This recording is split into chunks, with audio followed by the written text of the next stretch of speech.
Hey beautiful, have you considered subscribing to our channel? It helps us make quality content for you. Help us reach our goal of 1,000 subscribers. The sun was beginning its slow descent over the city, casting long shadows across the half-empty parking lot. A few cars lingered under the fading light, their tires crunching over the gravel as they passed. The distant hum of traffic, the low rumble of a nearby construction site, and the faint scent of asphalt filled the air. Everything seemed to move in slow motion as Karen adjusted the rearview mirror in her car.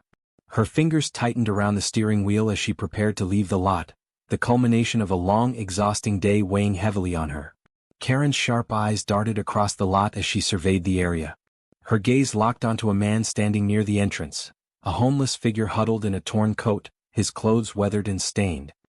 He was slumped against the side of a small, forgotten sedan, a shopping cart piled high with discarded items by his feet. He looked out of place, an unwelcome presence in her neatly controlled world. As if on cue, an irritation bloomed in her chest. She could feel her pulse quicken, her irritation simmering just below the surface. The man was so close to her car, blocking the path to freedom, and she hated the feeling of helplessness creeping over her. The audacity of it. She hadn't asked for this. Her thoughts spiraled in a familiar pattern: frustration, impatience, judgment. She had worked hard for everything she had, and yet here was this person, as if to remind her of the world she was trying to escape. The world of unpredictability. Of things outside her control. And now this man, this inconvenience, was about to ruin her evening. She sighed sharply, her breath coming out in a puff of irritation, and threw open the car door. The hot, dry air hit her as she stepped out onto the cracked pavement, heels clicking against the concrete with every step. She walked with purpose, each stride cutting through the space between her and the homeless man. "Excuse me," she called, her voice sharp. "You need to move away from my car. Now." The man didn't respond, not at first. He continued to stare ahead, his face worn and weathered, his eyes hidden beneath the ragged brim of a hat. He seemed to be lost in thought, a distant look clouding his gaze. Karen's heart pounded as she grew more frustrated. He wasn't even acknowledging her presence. She stopped a few feet away from him, hands on her hips, the tension in her shoulders palpable. The silence stretched between them. "Hey, are you listening?" she snapped, her tone rising. "I said move. You're blocking my way." Finally the man stirred. Slowly he raised his head, his eyes locking with hers. There was no anger in them, no hostility. Just a quiet weariness, as if he had seen all the worlds Karen so desperately tried to avoid. He didn't stand up, didn't shuffle away as she expected. Instead he just blinked once, twice, and then shrugged as if her outburst hadn't registered. Karen's face flushed with a mix of confusion and annoyance. This was the moment where most people would apologize or scurry off, but not him. Not this man. He remained seated, unmoved. "You're not even listening to me, are you?" Karen's voice dripped with contempt. Her patience was thinning, and her every word dripped with superiority. She took a step closer, narrowing her eyes. "I don't know who you think you are, but I'm not going to stand here and let you take up space in a place that's not yours." The homeless man shifted, his gaze now flicking toward the pavement next to his feet. Karen followed his line of sight, expecting to see nothing of interest. But then her eyes widened. There, lying in the dirt just inches away from him, was a wallet.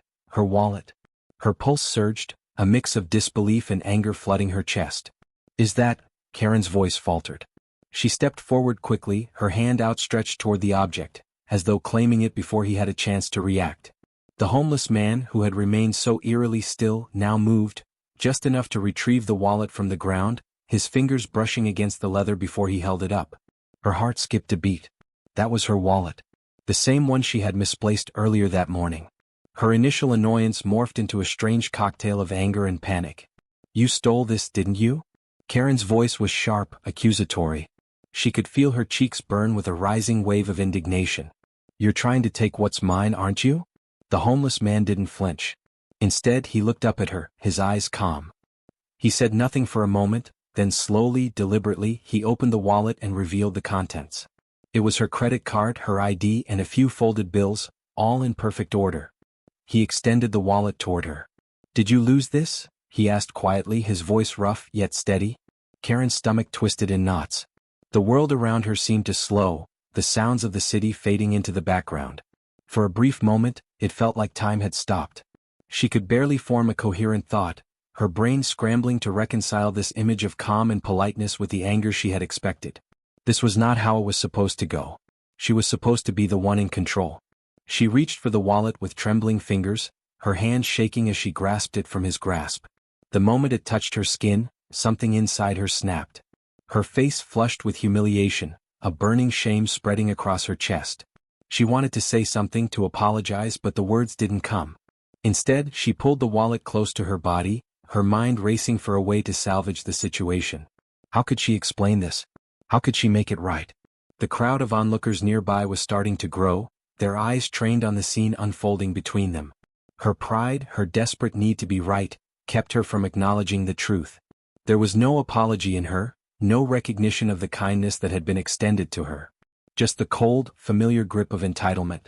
And as the crowd murmured around her, Karen knew the story she had told herself about being in control was about to unravel.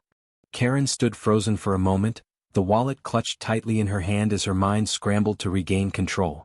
She could feel the weight of the stares bearing down on her from every direction. The murmurs of onlookers echoed in her ears, a mix of disbelief and judgment. She needed to do something. The tightness in her chest was unbearable as the humiliation crept in, an uninvited guest that threatened to swallow her whole.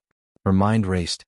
This man, this homeless stranger, was standing there, calmly watching her, with no trace of the anger or defiance she had expected. He was the one who should be ashamed. He was the one who should be apologizing for his presence. But instead, he was offering her something she had dropped, something she had lost. His eyes were kind, not accusing, as though this were the most normal thing in the world. He wasn't guilty. But she felt guilty, guilty for how she'd reacted, guilty for the venom in her voice when she had accused him of theft. She snapped herself out of the trance.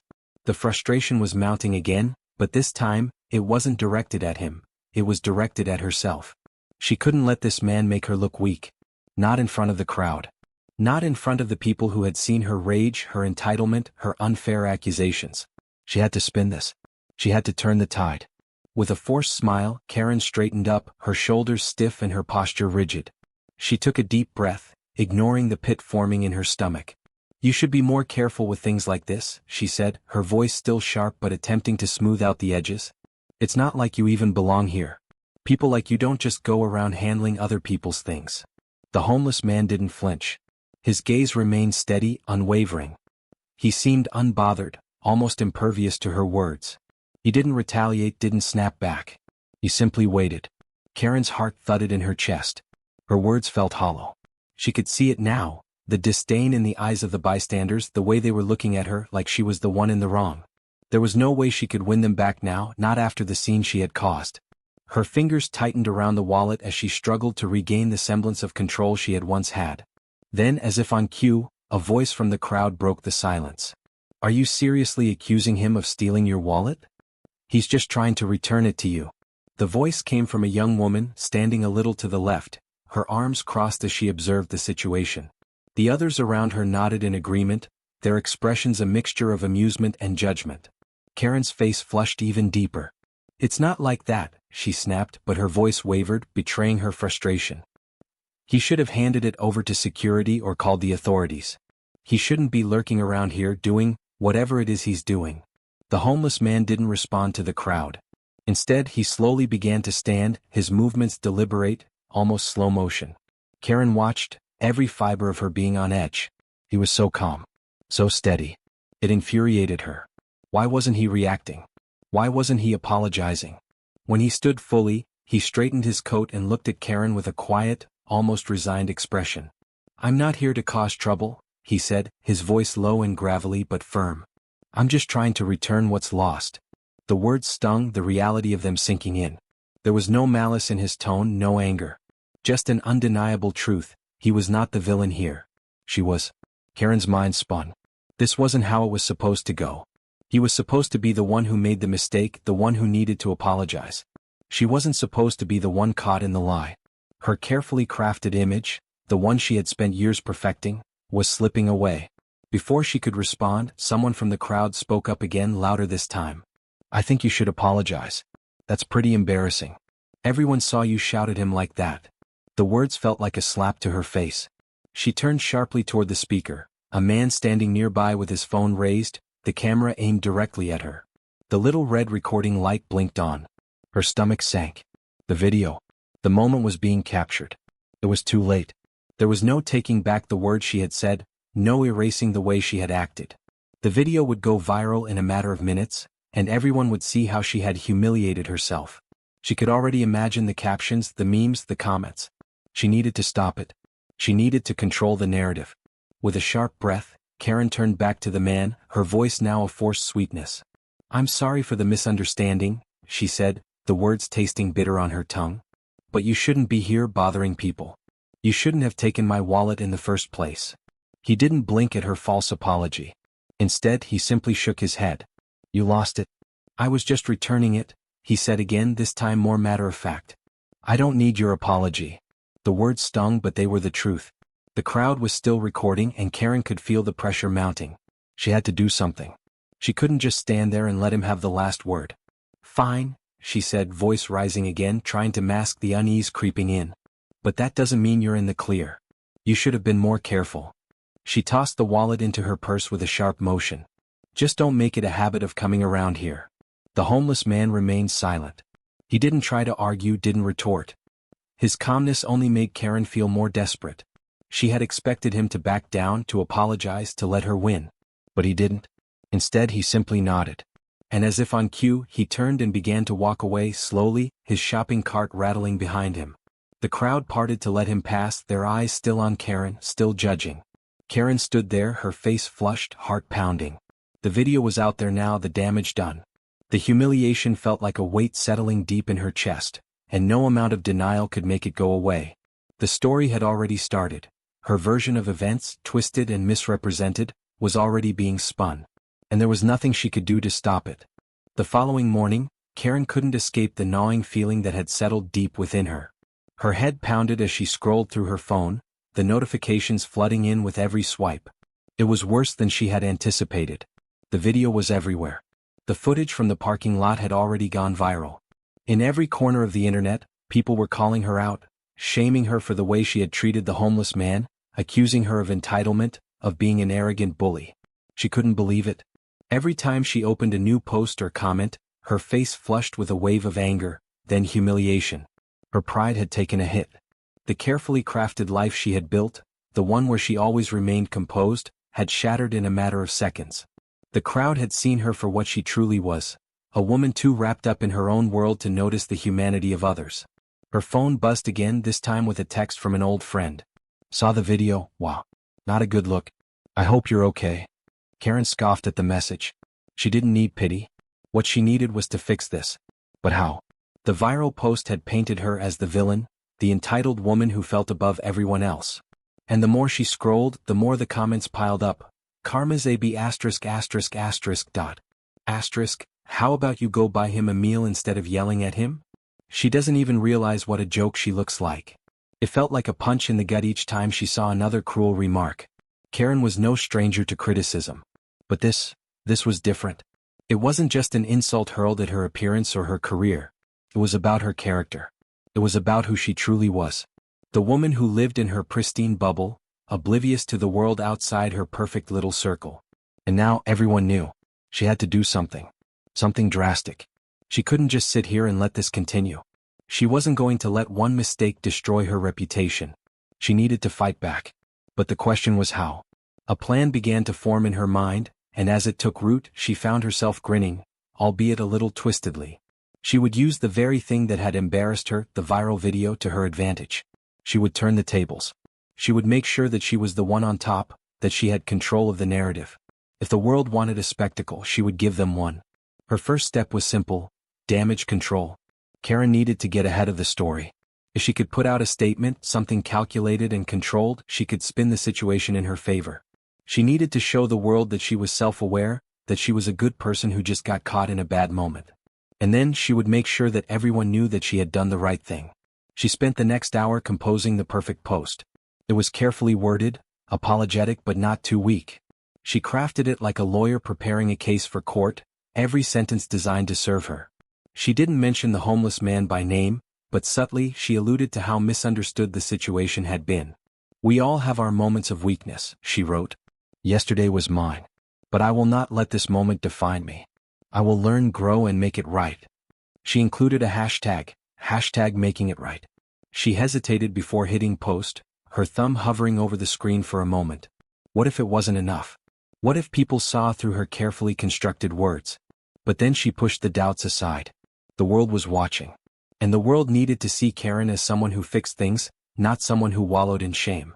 But the more she thought about it, the more she realized that her statement alone wouldn't be enough. She needed more. She needed something that would guarantee that the narrative shifted in her favor. She would go back. Her pulse quickened as she made the decision. She would find that homeless man. She would make sure he knew that his behavior had been unacceptable, and in return she would offer him an opportunity, a chance for him to get back on his feet. That would do it. That would show everyone that she wasn't the villain they thought she was. It would make the whole thing go away. The idea of seeing him again filled her with a sense of both dread and anticipation.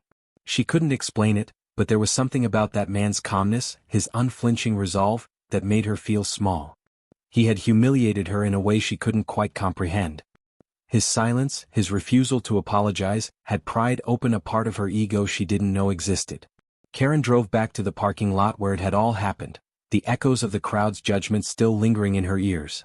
When she arrived, she noticed the lot was nearly empty.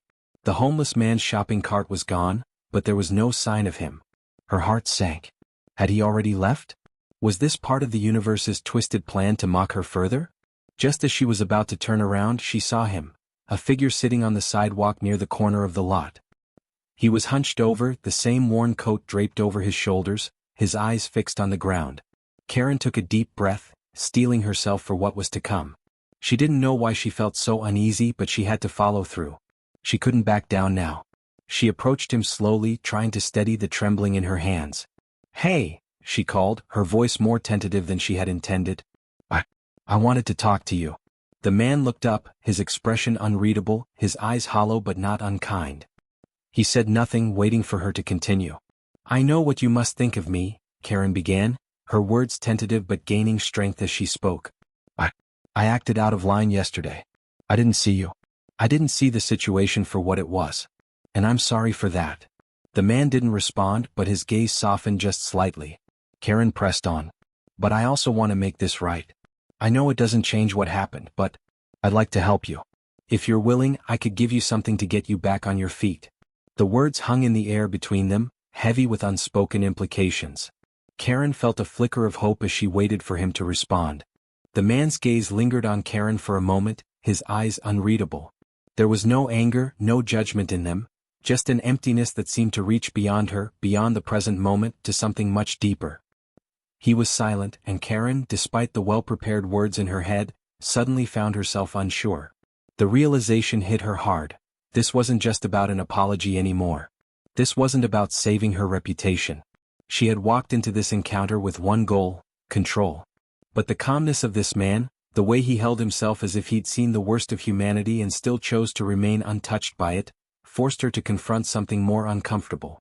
Maybe this wasn't a power struggle after all. Maybe she was the one who had been wrong from the start. But there was no time to reflect further. The moment stretched on, thick with tension, and Karen felt herself growing desperate. She had come all this way, hadn't she? She had crossed the line in front of so many people. She had already failed, humiliated herself. If she could just make this right, if she could fix this once and for all, maybe the internet would stop tearing her apart. Maybe she could reclaim her dignity. Maybe she could still come out on top. "I don't need anything from you," the man said, his voice quiet but firm. His words were not harsh, but they struck with a finality that seemed to cut through the air. He stood up slowly, each movement deliberate, as if he wasn't in a rush to go anywhere but was simply preparing himself for whatever came next. Karen's breath caught. His response was not what she had expected. She had imagined a humble acceptance, a grateful nod, perhaps even an apology from him for the tension he had caused. But there was none of that.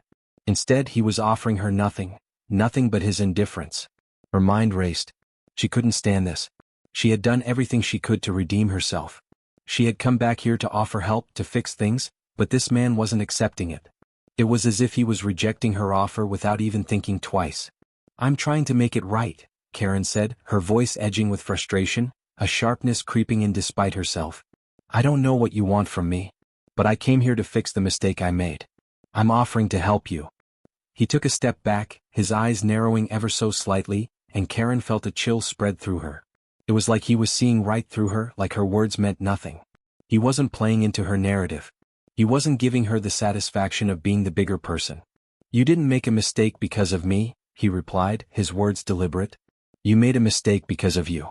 You're trying to make it about me, but you're missing the point." Her heart pounded in her chest. "What are you talking about?" she snapped, the thin veneer of composure slipping from her voice. "I'm talking about your need to control everything around you," he said, his voice steady but carrying an edge now. "You came here to fix the situation, sure. But you didn't come here for me. You came here to save yourself. That's not how it works." The sting of his words felt like a slap. Karen opened her mouth to respond, but nothing came out. For a moment she was paralyzed. The words, so simple, had landed with a weight she couldn't shake. He was right, wasn't he? She had been so focused on herself, on her image, on her reputation, that she had failed to truly see him.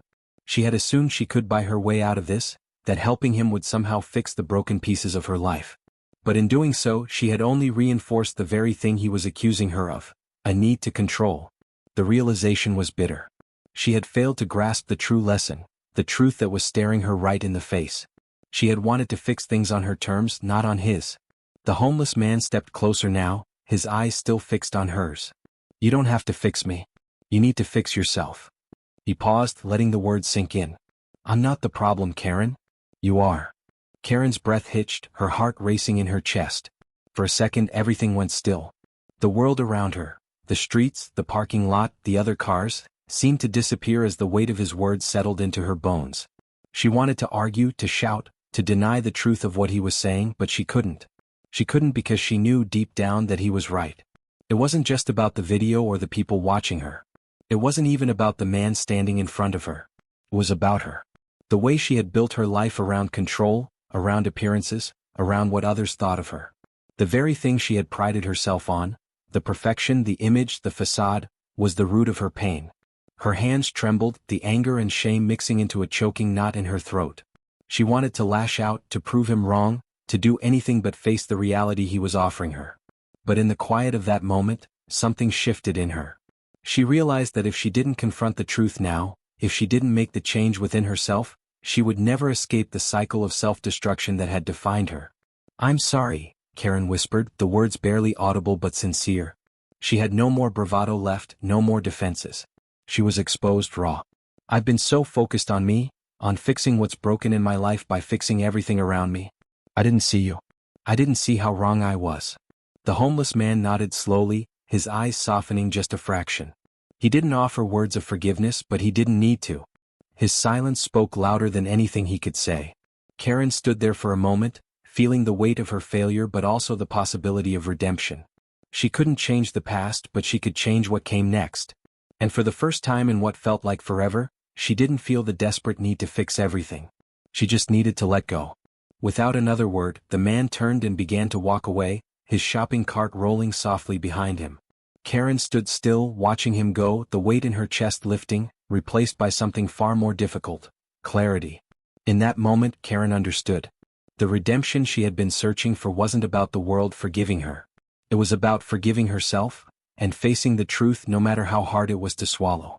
She had nothing left to say. No more apologies, no more justifications. Only the quiet echo of his words, "You need to fix yourself." And as the man disappeared from view, Karen knew she was finally beginning the real work of doing just that.